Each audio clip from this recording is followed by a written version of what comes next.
अस्सलाम वालेकुम, this is Moeed Pirzada in Washington. Pakistan के हवाले से आज बहुत सी डेवलपमेंट्स हैं और अच्छी डेवलपमेंट्स हैं, मज़े की डेवलपमेंट्स हैं और इंटरेस्टिंग डेवलपमेंट्स हैं। जब आप ये देखते हैं कि बैरिस्टर गौहर अली खान जो हैं, उन्होंने ऐलान कर दिया है कि सैटरडे के दिन से तहरीक इंसाफ एक पीसफुल प्रोटेस्ट का आगाज़ करेगी अपनी सीटों को, जो उनकी सीटें छीन ली गई हैं उन्हें हासिल करने के लिए इलेक्शन की रिगिंग के खिलाफ। और ये एक ऐसी पीसफुल प्रोटेस्ट होगी जो उसके बाद रुकेगी नहीं, ये जारी रहेगी। इसी तरह से बाकी सियासी जमातों के साथ राब्ते करने के लिए उन्होंने कहा है कि इमरान खान ने कहा है कि बाकी तमाम सियासी जमातें जो इन इलेक्शंस की धांधली के खिलाफ प्रोटेस्ट करना चाहें, वो इसका हिस्सा बन सकती हैं। इस हवाले से पाकिस्तान तहरीक इंसाफ और JUAF मौलाना फजल रहमान की जो जमात है उसके दरमियान राब्ते हुए हैं। वहाँ पर असद कैसर साहब ने मीटिंग की है, इस्लामाबाद आके उन्होंने मीटिंग की है, मौलाना से मीटिंग की है, उसके बाद एक जॉइंट प्रेस कॉन्फ्रेंस हुई है। ये सब बड़ी इंटरेस्टिंग डेवलपमेंट्स हैं। This is precisely the politics जो कि इस वक्त पाकिस्तान को चाहिए, जिसमें से बेहतरी निकल सकती है। इसमें गलतियां भी होंगी, इसके रास्ते में बहुत से चैलेंजेस भी होंगे, लेकिन this is the kind of politics जिसकी पाकिस्तान को इस स्टेज के ऊपर जरूरत है। इसकी डिटेल्स क्या है उसके ऊपर मैं थोड़ा सा मजीद आऊंगा, लेकिन इससे पहले एक और इंटरेस्टिंग डेवलपमेंट जो है उसका जिक्र करना बहुत जरूरी है। और वो डेवलपमेंट वो है जब मौलाना फजल रहमान समा टेलीविजन पे प्रॉब्ली नदीम मलिक साहब, प्रोमिनेंट टेलीविजन एंकर, उनके साथ एक इंटरव्यू देते हैं। ये इंटरव्यू ज़ाहिर है मौलाना ने बहुत ही, खैर मौलाना हमेशा से ही एक क्विंट एसेंशियल सियासतदान है, मौलाना तो वो कभी थे ही नहीं, लेकिन इस इंटरव्यू के अंदर वो अपनी ज़बरदस्त किस्म की पॉलिटिक्स का मुजाहरा करते हैं। उन्होंने बदला लेना है आसिफ अली जरदारी से, बदला लेना है उन्होंने नवाज शरीफ से, बदला लेना है उन्होंने जनरल फैज से, बदला लेना है उन्होंने जनाब जनरल बाजवा से। और जाहिर है कि उनका मेजर गुस्सा ये है कि अगर नवाज शरीफ को एक सीट जिता दी गई है तो मुझे क्यों ऐसी सीट जो है वो नहीं मिल सकी। बेसिक उनकी ये ग्राउज है उनका। लेकिन बात वो बड़ी इंटरेस्टिंग करते हैं जब वो ये कहते हैं और वो ये बता देते हैं, और नदीम मलिक बड़ी हैरत का इजहार करते हैं वहां पे। वो भी मैं बड़ा हैरान हूँ कि नदीम मलिक इतनी हैरत का इजहार क्यों करते हैं। बहरहाल वॉइस ऑफ नो कॉन्फिडेंस जो है, जो वोट ऑफ नो कॉन्फिडेंस है, sorry, vote of no confidence के बारे में मौलाना वो कहते हैं जो वैसे भी सबको पता होना चाहिए। कोई वो शख्स पाकिस्तान के अंदर जिसके दिमाग के राइट और लेफ्ट सेरेब्रल हेमिस्फीयर काम करते हैं, जो कहता है कि मैं सोच सकता हूँ, ये चीजें नजर आती हैं, मैं अंधा नहीं हूं, मैं बहरा नहीं हूं, मुझे नजर आ रहा है कि क्या हो रहा है, उसको पहले ये पता था। बहरहाल मौलाना कह देते हैं कि जो वोट ऑफ नो कॉन्फिडेंस की सारी कैंपेन थी पीडीएम की, वो जनरल बाजवा और साथ वो जनरल फैज को भी उसमें शामिल कर देते हैं कि जनरल बाजवा के कहने के ऊपर ये कैंपेन रन हो रही थी। एक मीटिंग हुई जिसमें कहा गया कि ये करो, सबको बताया गया, पीपीपी को बताया गया, PMLN को बताया गया, बाकी सबको बताया गया। और मैं तो बड़ा मासूम था, मेरे पास तो जनरल फैज बहुत पहले भी आए थे, उन्होंने मुझे कहा था कि अगर सिस्टम के अंदर रहते हुए कुछ करना है तो आप कर लें, लेकिन मैंने उस वक्त उस पर रजामंदी नहीं की थी। लेकिन बाद में जब ये पूरा का पूरा आइडिया या कॉन्सेप्ट जो है कैंपेन का, ये बहुत ज़्यादा जोर पकड़ गया, तो उस स्टेज पे भी अगर मैं उस पर नो कर देता, क्योंकि मैं चाहता था कि सिर्फ तहरीक के जरिए, सड़कों के जरिए इमरान खान की हुकूमत को गिराया जाए, मैं वोट ऑफ नो कॉन्फिडेंस पे बहुत ज़्यादा कोशा नहीं था। लेकिन जब सब लोग इकट्ठे हो गए और जनरल बाजवा ने पूरा वजन उसमें फेंक दिया, उन्होंने पूरा प्लान रखा, तो उस स्टेज के ऊपर अगर मैं इसका हिस्सा ना बनता तो मेरे पे ये इल्ज़ाम होता कि मैं इमरान खान को बचा रहा हूँ। ये एक क्विंट एसेंशियल पॉलिटिकल मुनाफिकाना किस्म का इंटरव्यू है, लेकिन ये एक ऐसा इंटरव्यू है जो पाकिस्तान के पॉलिटिकल डिस्कोर्स को आगे बढ़ाता है। वो चीज़ जो सबको पता थी, कोई भी ऐसा बेवकूफ़ और नादान नहीं था जिसको ये ना पता हो। बहरहाल पता वो सबको थी, लेकिन अब मौलाना ने उसको एक शक्ल दे दी है और एक एजेंडा दे दिया है जिसके ऊपर बड़ी जो है वो डिस्कशन हुई। गो कि इसमें बड़े इंटरेस्टिंग पॉइंट्स उठते हैं। पहले तो मुझे बड़ा ताज्जुब है, बहुत से टेलीविजन एंकर हजरात जिन्होंने इसके हवाले से ट्वीट किए हैं और इस पे व्हाट्सएप मैसेजेस भेज रहे हैं और डिस्कशंस कर रहे हैं, ये किसको बेवकूफ़ बना रहे हैं, कौन इस सादगी पे न मर जाए। ऐसा कौन सा पाकिस्तान का टीवी एंकर है, डायरेक्टर न्यूज़ है, ब्यूरो चीफ है, अखबार का एडिटर है, बार एसोसिएशन वाला बंदा है, ये पॉलिटिशियन है, जिसको ये नहीं पता था कि जो वोट ऑफ नो कॉन्फिडेंस 2022 में लाया गया पीडीएम की तरफ से, PMLN, PPP, ANP, मौलाना फजल रहमान की तरफ से, उसके पीछे उस वक्त के army chief general Qamar Javed Bajwa खड़े हुए थे। और वो ये एक ऑर्केस्ट्रा था जिसको जनरल कमर जावेद बाजवा, जिस ऑर्केस्ट्रा का वो इस तरह से ऑर्केस्ट्रा आपने कभी देखा है कि ऐसे ऐसे करके जो ऑर्केस्ट्रा जो है वो पीछे मैनेजर जो है वो प्ले करता है, तो ये सारा का सारा ऑर्केस्ट्रा जो था इसको जनरल बाजवा रन कर रहे थे। तो इसमें तो किसी को हैरत नहीं होनी चाहिए। तो मुझे हैरत ये है कि ये लोग हैरत का इजहार कर रहे हैं कि जैसे इनको कोई नई चीज पता चली है। अगर शहीद अरशद शरीफ को सब चीज नजर आ रही थी, अगर मिस नाजीज को, अगर मैंने जो फरवरी मार्च में मैंने जो वीलॉग्स करने प्रोसेस करने शुरू की और जो लोग उस वक्त से मुझे देख रहे हैं, तो मैं बारहा उस वक्त, हालांकि कहना भी मुश्किल था, और अरशद तो वाज वेरी बोल्ड जबकि वो खुल के कह रहा था। मैं भी मसलसल के कह रहा था कि इसमें कैटलिस्ट क्या है, इसमें ज़ाहिर है कि ये चीज़ें इकट्ठी नहीं हो सकती। मैंने एक टर्म यूज़ की थी कि ये सारी सियासी जमातें डिस्पैरेट हैं, लाताल्लुक हैं, इनको किसने इकट्ठा किया है, इनको तो ये सबको पता था। इसी तरह से सदीक जान को पता था, अगर इमरान रियाज खान को नज़र आ रहा था, ज़ाहिर है बाकी सबको भी नज़र आ रहा था। तो इस मौके पे जो टीवी एंकर पर्सन्स और पॉलिटिकल कमेंटेटर एक हैरत का इजहार कर रहे हैं, जैसे क्योंकि डिस्कवरी हो गई है, ये खुल्म खुला मुनाफकत है। ठीक है, आप चुप रहे, आपके टेलीविजन चैनल्स की मंशा नहीं थी, आपकी अपनी कोई मसलहत थी, आपकी मजबूरियां थी, आप इमरान खान के खिलाफ थे, आपका कोई और मसला था, खौफ था, दहशत थी, वट एवर इट वॉज। लेकिन ये तो ना कहें कि आप अदर वर्ड, अगर आप ये कहते हैं कि आपको नहीं पता था, तो आप ये कह रहे हैं कि आप बहुत ही बेवकूफ़ से, बहुत ही नादान थे, आपकी खोपड़ी में भेजा भरा हुआ है, भेजे में आपके भूसा भरा हुआ है और आपको नजर नहीं आ रहा था कि क्या हो रहा है। पर इसकी पॉजिटिव चीज़ ये है मौलाना की सारी स्टेटमेंट की, कि this is how a political narrative जो है वो अपने आप को करेक्ट करता है और वो आगे की तरफ बढ़ता है। अब मौलाना ने दो तीन चीज़ें ऐसी कही हैं जिसमें पाकिस्तान के मीडिया के रिपोर्टर्स को और मुख्तलिफ टीवी एंकर्स को, मुख्तलिफ लोगों को इस पर थोड़ी सी क्वेश्चन रेज करके इसको मजीद ठीक करने की ज़रूरत है। मौलाना ने एक स्टेज पे कहा कि जनरल फैज़ खुद मेरे पास आए थे। जनरल फैज़ मौलाना के पास आ सकते हैं एज DG ISI। वो DG ISI उनके पास आए थे या स्कोर कमांडर पेशावर उनके पास आए थे? बिकॉज DG ISI का मनसब और ओहदा जो है, मौलाना ने उस अक्टूबर नवंबर की जद्दोजहद के बाद, मेरा ख्याल है समवेयर इन द नवंबर, उन्होंने अपनी ऑफिस जो है वो ट्रांसफर कर दिया था जनरल नदीम अंजुम को। तो इसका मतलब है कि अगर मौलाना कहते हैं कि फैज़ मेरे पास आए थे और जनरल फैज़ ने मुझे कहा था कि आप इन जो भी अगर सिस्टम के अंदर रहते हुए अगर तब्दीली लाना चाहें, बेसिकली उन्होंने, आप ये कह लें कि जनरल बाजवा का मैसेज उनको कन्वे किया, तो वो किस महीने में आए थे? इसका मेरी अंडरस्टैंडिंग है कि अगर मौलाना की बात सही है, तो वो अक्टूबर 2021 से पहले मौलाना फजलुर रहमान को वो आके मिले और उन्होंने मौलाना फजलुर रहमान को ये मैसेज उन्होंने कम्युनिकेट किया। इसका क्या मतलब है? इसका मतलब ये है कि इमरान खान की हुकूमत को गिराने का जो प्लान है, वो 2021 के अंदर चल रहा था। अब मैंने आपको कई दफा कहा है वीलॉग्स में से, देखिए डॉट कनेक्टिंग, आप लोग कहते हैं ना कि डॉट कनेक्टिंग, हमें भी समझ आ गई। अब डॉट कनेक्टिंग करें। 20 जनवरी 2021 में अमेरिका का प्रेसिडेंट नया आता है, बाइडन। उससे पहले पाकिस्तान के अंदर इस किस्म की पॉलिटिकल चेंज का कोई सीन आपको नजर नहीं आ रहा। ये जो सारी कहानियां हैं कि इमरान खान की हुकूमत जीत हुई, बड़ी इकोनॉमिकली खराब हो गई हुई थी, तो चीन से ताल्लुकात खराब कर दिए थे, तो इसका कर दिया, ये सारा वो वाहियात नैरेटिव है जिसको बेचा गया पाकिस्तान के इदारों की तरफ से। और बदकिस्मती से ये पाकिस्तान का सारा जराए इब्लाग का जो सारा का सारा मीडिया है, उर्दू के अखबारात, उर्दू के 33 टेलीविजन चैनल, इन्होंने मसलसल ये सौदा बेचा। ये सब, हम सब मुजरिम हैं, आप सब मुजरिम हैं। अपने आप से खुद पूछें, किसी के सामने कभी आपको इखलाकी हिम्मत नहीं होगी कि आप जाके पूछें, किसी अपने बाथरूम के शीशे के सामने खड़े होकर पूछें कि पाकिस्तान को तबाह करने में इन सारे टीवी एंकर्स का, टीवी के जो ओनर्स हैं, जो ब्यूरो न्यूज, जो ब्यूरो चीफ्स हैं, जो डायरेक्टर न्यूज हैं और जो रिपोर्टर्स हैं, इनका कितना एक हाथ है। इनको नजर आ रहा था कि ये झूठ है। इमरान खान की हुकूमत के बारे में जो सारी कहानी इन्होंने बनाई हुई थी, ए हो गया था, ए हो गया था, ए भी हो गया था, ए भी हो गया। अभी इसका मतलब है कि 2021 से इस्टेब्लिशमेंट इमरान खान की हुकूमत को हटाने के प्लान के ऊपर काम कर रही थी। बहरहाल, एक तो ये चीज़, इस पर ज़रूर रिसर्च करें कि ये मीटिंग किस ज़माने में हुई। दूसरी बात, जब वो कहते हैं कि जो मीटिंग हुई और उसमें सबको बता दिया गया कि क्या करना है, उसमें जनरल फैज़ भी थे और जनरल बाजवा भी थे। यहाँ पे हो सकता है या तो मौलाना ने जानबूझ के वहाँ पे जनरल फैज़ का नाम लिया है, या मौलाना से एक जनरल मिस्टेक हो गई है, बोलते बोलते मिस्टेक ऐसी हो जाती है। इसलिए कि जब जनरल फैज़ हट गए SDG ISI और वो को कमांडर पेशावर बन गए, और उसके बाद ये जो वोट ऑफ नो कॉन्फिडेंस ने एक्चुअल जो शक्ल इख्तियार की है, ये तो कहीं जनवरी 2022 के बाद इख्तियार की है। मौलाना ने इसी इंटरव्यू के अंदर रेफरेंस भी दिया कि PTI के लोग टूटने लग गए थे। उनकी डिप्लोमेट्स के साथ मुलाकातों का भी उन्होंने इशारा किया कि राजा रियाज, नूर आलम, इन सब के, जैसे शंदाना गुलजार बताती हैं कि उनको उनको अप्रोच किया गया। वो कहती हैं कि 18 लोगों को वो पर्सनली जानती हैं, और आप आसानी से कह सकते हैं कि 40-50 ऐसे लोग थे, क्योंकि ज़ाहिर है कि वो इशारा नहीं कर रही राजा रियाज की तरफ या नूर आलम की तरफ। तो 40-50 ऐसे लोग थे जिनसे ब्रिटिश और अमेरिकन एम्बेसी के डिप्लोमेट्स ने मुलाकात की और उनको कहा कि इमरान खान की हुकूमत को आप छोड़ दें। उनको ये भी इशारा दिया कि जनरल बाजवा जो है, ये एस्टैब्लिशमेंट जो है वो ये चाहती है। लेकिन ये सारा प्रोसेस जो है, ये आपको बहुत एक्टिव फॉर्म में फरवरी या जनवरी के सेकंड पार्ट के अंदर नजर आता है। जनवरी 2022 की बात कर रहा हूं, या आपको फरवरी 2022 के अंदर नजर आता है। ठीक है। तो वो जो मीटिंग की तरफ मौलाना इशारा कर रहे हैं, उस मीटिंग में जनरल फैज नहीं हो सकते, उसमें फिर जनरल नदीम अंजुम होंगे।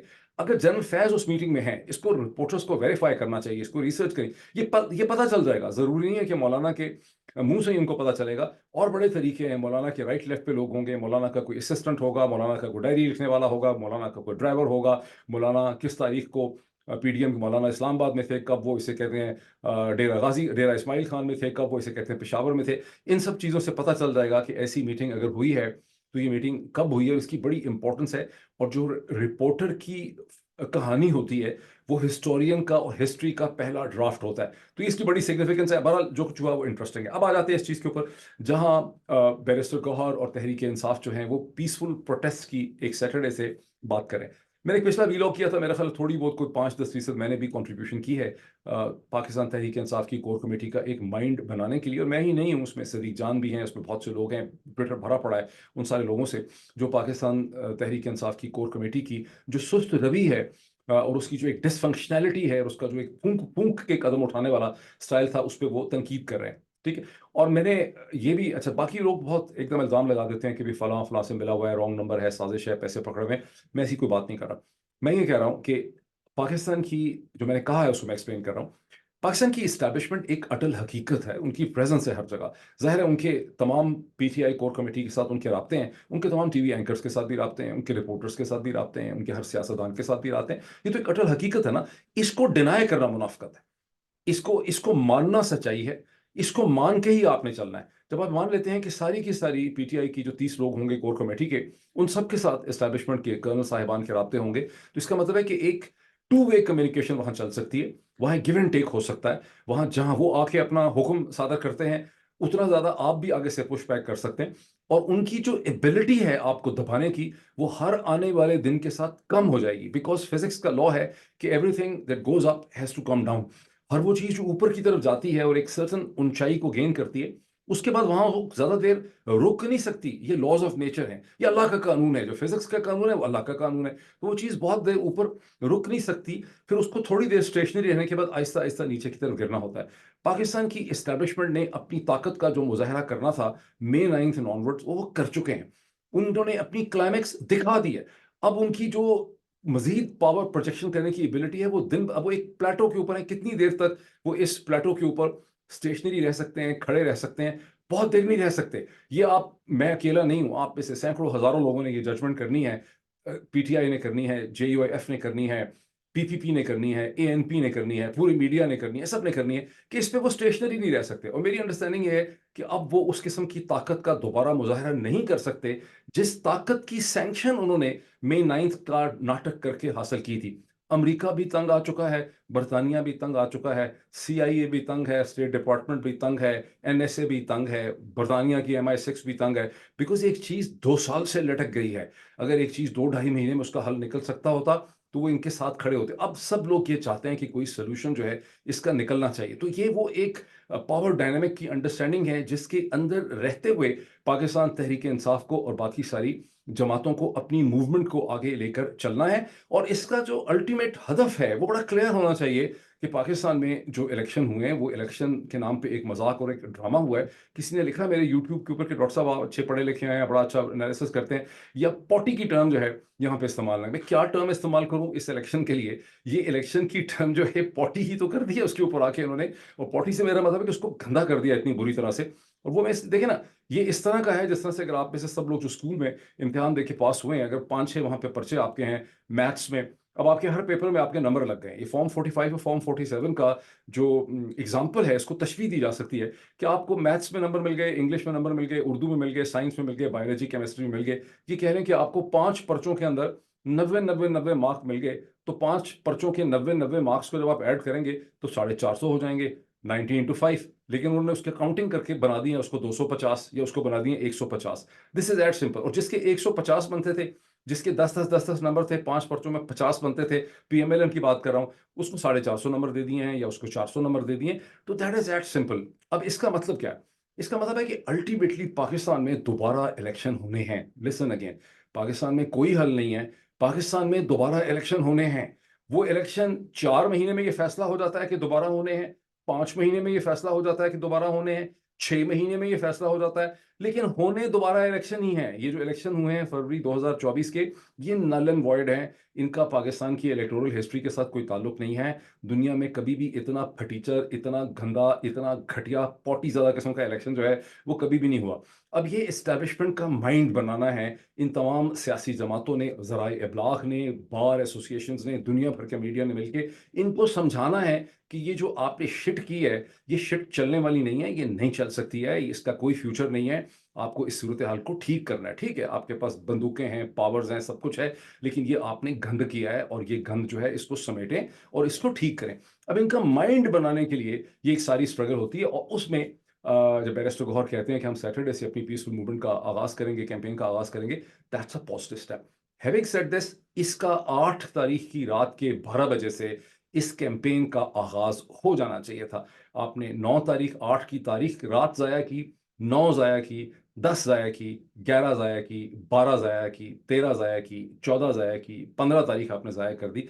पॉलिटिक्स के अंदर ये हो सकता है कोर्ट में एप्लीकेशन डालने में आपको इतने इतने दिन का होता हो, आदत पड़ जाती होगी कि 5 दिन के बाद लेके आए, 6 दिन के बाद लें, अगले हफ्ते करेंगे discussion. This is the difference between an artificially created world and real organic world. Real political world में अगर तहरीक इंसाफ के पास जेन्युइन पॉलिटिकल लीडरशिप होती, इमरान खान को इसीलिए उन्होंने बंद करके रखा हुआ है, तो 8 तारीख की रात से पूरे पाकिस्तान में एक जगह नहीं, 2 जगह नहीं, दर्जन जगह नहीं, 2 दर्जन जगह नहीं, 3 दर्जन जगह नहीं, 100 जगहों पे मुजाहरे शुरू हो सकते थे अगर पाकिस्तान तहरीक इंसाफ के पास उस वक्त एक पॉलिटिकल लीडरशिप होती। वो मुजाहरे कराची के अंदर 20 जगहों पे हो रहे होते, लाहौर में 12 जगहों पे हो रहे होते, रावलपिंडी में 5-6 जगहों पे हो रहे थे, इस्लामाबाद में कई जगहों पे हो रहे होते, पेशावर, हर शहर के अंदर वो मुजाहरे हो रहे होते। तो इनको लग पता जाता कि इन्होंने किस तरह से मैंडेट चोरी किया है। ये वो इम्पोटेंसी है एंड लैक ऑफ पॉलिटिकल थी जो जिसकी अब बहर ज़ाहिर टाइम तो वेस्ट हो गया, लेकिन अब इसमें एक पॉजिटिव चीज़ होगी। पॉजिटिव चीज़ ये हुई है कि जब पीटीआई और जेईओएफ मीटिंग करते हैं, जो एक दूसरे के दुश्मन हैं, एक दूसरे के खिलाफ गंदा रेटरिक, एक दूसरे के खिलाफ इल्ज़ामात, एक दूसरे से नफरत करना, कंटेम्प्ट का इजहार करना, और वो इकट्ठे होते हैं, फिर एक प्रेस कॉन्फ्रेंस करते हैं, वो कहते हैं कि हम मिलकर कैंपेन चलाएंगे इस इलेक्शन के खिलाफ। This is what the politics is needed. इसी तरह से जब इमरान खान ने ये मैसेज भेजा है, जो कि बैरिस्टर गौहर ने कन्वे किया है, कि तमाम सियासी जमातों को हम वेलकम करते हैं कि इस इलेक्शन की रिगिंग के खिलाफ वो आएँ और हमारे साथ शामिल हों, और वो इन्विटेशन उनका जेयूआईएफ के भी लिए है, जमात इस्लामी के लिए भी है, वो एएनपी के लिए भी है, वो वहदतुल मुस्लिमीन, मजलिस वहदतुल मुस्लिमीन के लिए भी है, वो तहरीक लब्बैक पाकिस्तान के लिए भी है, और भी जो धड़े हैं उनके लिए। और इस इन्विटेशन को एक्सटेंड करें, इसमें बार एसोसिएशंस को लेके आएँ, इसमें लेबर बॉडीज़ को लेके आएँ, इसमें किसान की तहरीक को लेकर आएँ, इसमें कोई वकला की तहरीक ऐसा होनी चाहिए। तो ये एक कैंपेन है, इसमें जो इंटेलिजेंस डिसीजन मेकिंग होगी कि इसको किस किस तरह से आपने लेकर चलना है। जब बैरिस्टर गौहर ये कहते हैं कि ये मसलसल चलेगी, तो मसलसल चलने का मतलब है कि हर दिन ये डिसीजन होना है कि उधर मुजाहरा करना है, इधर मुजाहरा करना है, कभी सुप्रीम कोर्ट के सामने आना है, कभी लाहौर हाई कोर्ट के सामने आना है, कभी इस्लामाबाद हाई कोर्ट के सामने आना है, कभी इसे कहते हैं इलेक्शन कमीशन के सामने आना है, कभी डिप्लोमेटिक एनक्लेव की तरह मार्च करने की कोशिश करनी है, कभी किसी यूनिवर्सिटी के अंदर इसे कहते हैं बहुत बड़ी कांग्रीगेशन करनी है, कभी किसी कॉलेज के अंदर कुछ करना है, कभी रेलवे स्टेशन के ऊपर कुछ करना है, कभी एयरपोर्ट के बाहर एक मुजाहरा करना है। तो जाहिर है कि एक मसलसल इख्तरा होगी ज़हन की, एक मसलसल innovative out of box thinking होगी कि हमने अपने मैसेज को कैसे कंटिन्यू करना है। और फिर सिर्फ सड़क पे ही मुजाहरा थोड़ा करना है, आपने एक सेल बनाना है जिसमें मसलसल लेटरबाजी करनी है, कॉरेस्पॉन्डेंस करनी है यूएन के सेक्रेटरी जनरल को, जैसे सलमान अकरम राजा साहब से ज़्यादा कोई इंटेलिजेंट मुझे बंदा नजर नहीं आ रहा, उनके नीचे एक टीम होनी चाहिए जो मसलसल एक एक दो दो पेज के ड्राफ्ट्स अलॉन्ग विद द अपेंडिक्सेस भेजे, यूनाइटेड नेशन के सेक्रेटरी जनरल को भेजे, यूनाइटेड नेशन ह्यूमन राइट को भेजे, न्यूयॉर्क पे भेजे, जेनेवा के अंदर भेजे, यूरोपियन यूनियन को भेजे, अमेरिकन एम्बेसी को भेजे, अमेरिका के की सेनेटर्स और कांग्रेसमैन को भेजे, सेनेट फॉरेन रिलेशन कमेटी को भेजे, हाउस फॉरेन अफेयर्स कमेटी को भेजे, हाउस और सेनेट की अप्रोप्रिएशन कमेटीज को भेजे, ह्यूमन राइट कमेटीज को भेजे, बरतानिया की पार्लियामेंट को भेजे। वो एक स्टैंडर्ड लेटर होगा, नाम उसके ऊपर चेंज हो जाएंगे, मसलसल उनके साथ कॉरेस्पॉन्डेंस करें, जूम मीटिंग्स करें। आपने एक प्रेशर बिल्डअप करना है अल्टीमेटली। अब उसमें तो वो चलें, ये बात मैंने खासा क्लियर कर दिया। अब इस बीच आ जाते हैं कुछ और भी फैसले। अच्छा हाँ, ज़हन में ये रखिए कि बांग्लादेश में लेट 90s में इसी तरह से खालिदा ज़िया ने इलेक्शन जीत लिया था सारा, और वो इलेक्शन इतना ख़राब भी नहीं था, पाकिस्तान के इलेक्शन की तरह का नहीं था, लेकिन तमाम ऑपोजिशन जमातें इकट्ठी होकर उन्होंने एक मूवमेंट चलाई थी, और चंद महीनों में ही खालिदा ज़िया को, बावजूद उसके कि उनको फ़ौज की सपोर्ट हासिल थी, उनको हुकूमत से उतरना पड़ा था। और ऐसी बड़ी एग्जाम्पल दुनिया में मिल जाती हैं जहाँ अगर एक इंटेलिजेंट वेल ऑर्गेनाइज है कैंपेन रन करती हैं, और इसमें बाकी सारी सियासी जमातों को लेकर आना, ताकि ये सिर्फ तहरीक इंसाफ की कैंपेन ना रहे, ये बहुत ज़रूरी है। और ये एक पॉजिटिव चीज़ जो है हो गई, और इसके रिजल्ट्स जो हैं वो निकल सकते हैं अगर इसको इंटेलिजेंटली जो है वो हैंडल किया जाए। अब जो कुछ और फैसले हुए हैं, पॉजिटिव फैसले हुए हैं, इमरान खान साहब ने फैसला किया है कि नेशनल असम्बली के अंदर, पार्लियामेंट के अंदर उमर अयूब खान जो हैं वो प्राइम मिनिस्टरियल कैंडिडेट होंगे तहरीक इंसाफ के अंडर द सर्कमस्टांसेस। इसका मतलब यह है कि वो एक लीडर ऑफ द ऑपोजिशन होंगे नेशनल असम्बली के अंदर। मुनासिब फैसला है। उनका अपना एक ग्रेविटास है, उनका एक वजन है, उनका पाकिस्तान की तारीख में एक पोजीशन भी है, चूंकि फील्ड मार्शल अयूब खान के वो पोते हैं। तो इस लिहाज से उनका इस्टेब्लिशमेंट के साथ एक कनेक्ट भी है, एक नज़र का लिहाज भी है, और वहाँ पे कम्युनिकेट भी कर सकते हैं। It's a good choice. लेकिन अगर ये चलता है सेशन पार्लियामेंट का, तो उनके राइट लेफ्ट के ऊपर जो लोग होने चाहिए, उसमें शंदाना गुलजार होनी चाहिए, उसमें अली मोहम्मद खान होने चाहिए, और फायर ब्रांड अटैक करने के लिए वहां पर बैरिस्टर गौहर अली खान होने चाहिए, सॉरी बैरिस्टर गौहर कह रहा हूँ, वहां पर बैरिस्टर शेर अफजल मरवत जो हैं उनके साइड पे होने चाहिए। अच्छा, अब आ जाती है बात कि पंजाब के अंदर मियाँ असलम इकबाल साहब को उनका नाम लिया गया है, नाम दे दिया गया है, नॉमिनेट कर दिया है PTI candidate for chief minister Punjab. जाहिर है वो भी लीडर ऑफ द ऑपोजिशन ही होंगे अंडर द सर्कमस्टांसेस। ये बड़ी ज़बरदस्त चॉइस है। मियाँ असलम इकबाल जो हैं वो लॉयलिस्ट हैं, वो खड़े रहे, वो पॉलिटिशियन हैं, उनके पास पॉलिटिकल लैंग्वेज है, वो लाहौर से हैं, उनकी बिरादरी वहाँ पे है, मीडिया के साथ भी उनका एक कनेक्ट है, उनको पता है कि मीडिया के साथ बात कैसे करनी है, पॉलिटिकल लैंग्वेज है, पैशन है उनके अंदर, एक्सपीरियंस है उनके अंदर, 2008-9 से मुसलसल तहरीक इंसाफ के साथ खड़े हैं और बहुत ज़्यादा कैदोबंद की सहूबतें जो हैं उन्होंने इसमें बर्दाश्त की हैं। Intelligent man, well articulated man, और पॉलिटिशियन है, पॉलिटिकल सेंस है, तो it's a very good choice. अच्छा, अब बात एक आखिरी क्या है कि एंकर्स पीटीआई के, पर इतना ही अभी। हाँ, एक पॉइंट, इंपॉर्टेंट पॉइंट। देखिए, आप जब ये कहते हैं कि हमारे नॉमिनी प्राइम मिनिस्ट्रियल कैंडिडेट के लिए, लीडर ऑफ द ऑपोजिशन के लिए उमर उमर उमर अयूब होंगे, और दूसरी तरफ से हमारे पंजाब में भी असलम इकबाल होंगे, तो इसका मतलब है कि अब तहरीक इंसाफ को एक ट्विन ट्रैक मेंटल स्ट्रेटजी पे काम करना है। यानी आप पार्लियामेंट के अंदर भी हैं, वहां पर भी आप बहस कर रहे हैं, और आप पार्लियामेंट से बाहर भी हैं, बिकॉज आपका एक्चुअल गोल क्या है? आपका एक्चुअल गोल है कि आपको आपकी सीटें दी जाएं। अगर आपको आपकी सारी सीटें दे दी जाती हैं, एक आपकी डील हो जाती है एस्टेब्लिशमेंट के साथ कि ठीक है, हमारी सीटें आप मेजोरिटी हमें वापस कर दें, हम हुकूमत को नहीं खत्म करेंगे, हमसे डील कर लें कितनी देर तक हमने इस हुकूमत को सपोर्ट करना है। पीएमएलएन की पॉलिटिक्स में हर किस्म की डील हो सकती है। तीन मेजर पॉलिटिकल फोर्सेस हैं इस वक्त कंट्री के अंदर: पाकिस्तान की establishment, PTI and people's party. PMLN की कुछ नहीं। अब पीएमएलएन की जब मैं कहता हूं पीएमएलएन कुछ नहीं, इसका मतलब क्या है? इसका मतलब है कि पीएमएलएन सिर्फ एक फ्रंट फेस है पाकिस्तान की इस्टेब्लिशमेंट का। पीएमएलएन अब मरियम नवाज साहिबा या उनकी जो सारी पार्टी है, शहबाज शरीफ जो है, वो जनरल आसिम मुनीर को रिप्रेजेंट कर रहे हैं पाकिस्तान की पार्लियामेंट। आपने सोचा है कोई इस तरह से? सोचें, इसको जरा गौर करें। पीएमएलएन सियासी हैसियत से, नवाज शरीफ साहब की जमात जो है, हमटी डमटी की सियासी हैसियत से फौतगी हो गई है, वो खत्म हो गए हैं। अब ये पाकिस्तान की इस्टेब्लिशमेंट ने मरियम नवाज का खूबसूरत फेमिनिन फीमेल मास्क पहना हुआ है पंजाब के अंदर, और शहबाज शरीफ साहब का थका हुआ चेहरा पकड़ा पहना हुआ है उन्होंने, इसे कहते हैं नेशनल असेंबली के अंदर। ये पाकिस्तान की इस्टेब्लिशमेंट की, पाकिस्तान की पावर पॉलिटिक्स के अंदर, पाकिस्तान की पार्लियामेंट के अंदर पाकिस्तान की इस्टेब्लिशमेंट खड़ी है। पंजाब में मरियम नवाज की शक्ल के साथ खड़ी है, इस्लामाबाद के अंदर शहबाज शरीफ साहब की शक्ल के साथ खड़ी है। The same is not true for Bilawal, the same is not true for Asif Ali Zardari. उनकी अपनी असल, अपनी भी एक सियासी हैसियत है, बिकॉज उनके पास सिंध का जैसा कैसा भी है, सिंध का पॉलिटिकल किला उनके पास है। पीटीआई एक फोर्स है, पीपीपी दूसरी फोर्स है, पाकिस्तान की स्टैब्लिशमेंट तीसरी फोर्स है। इन तीनों फोर्सेस के दरमियान नेगोशिएशन होनी है, अगर वो चाहते हैं कि इस्टेब्लिशमेंट की इस हुकूमत को, जिसमें शहबाज शरीफ और मरियम है, इसीलिए आसिफ अली जरदारी ने अपने आप को इससे डिस्टेंस कर लिया है। अगर इस जनरल आसिम मुनीर की इस हुकूमत को, जिसके दो कैंडिडेट्स हैं इस वक्त, दो फेसेस हैं, मरियम और शहबाज, इसको कितनी देर सपोर्ट करना है? 6 महीने करना है, 2 साल करना है, 18 महीने करना है? यहां पर एक डील होनी है between PTI, people's party and establishment कि ठीक है, हम इस सिस्टम को सपोर्ट करते हैं, ये हमारे मुतालबात हैं। 180 हमारी सीटें थी, उसमें से हमें वापस करें, कम से कम 50-60 हमें वापस करें, हम अक्सरियती जमात बन जाएंगे, हमसे आप एग्रीमेंट कर लें, हम 18 महीने के लिए सिस्टम को रॉक नहीं करेंगे। इस तरह से पॉलिटिक्स चलती है। पॉलिटिक्स उस तरह से नहीं चलती जिस तरह से ये आप 33 टेलीविजन चैनल के ऊपर 100 टीवी प्रोग्राम्स रोज देखते हैं, मुनाफकत और झूठ से भरे हुए। अभी इतना ही, फिर मुलाकात होगी।